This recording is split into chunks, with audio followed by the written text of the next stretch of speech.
Can ICE arrest people without a warrant?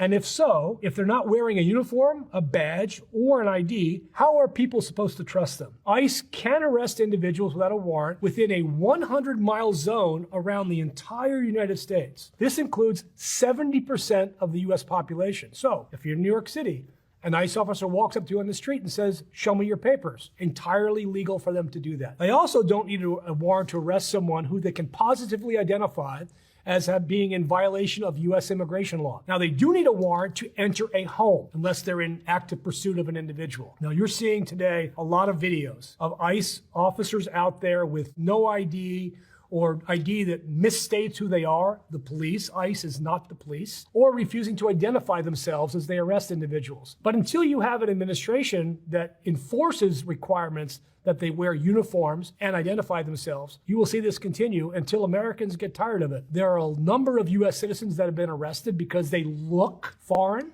Either they don't speak English very well or they don't have papers with them. In parts of the United States where that is outside the 100-mile zone, what ICE can do is they can surveil locations, for example, an apartment complex mostly populated by immigrants. ICE walks around on their phones with an app with the photos of anyone who's ever given their photo to many DMVs, passports, and immigration. If you come up as somebody in their phone known to be undocumented, they will just arrest you without you saying anything. But our advice as lawyers is you simply remain quiet. If you're not under arrest, you ask, "Am I being detained?" If not being detained, walk slowly away. If they say they're detaining you, you're under arrest, and then you say, "I'm not speaking without a lawyer." Don't resist arrest.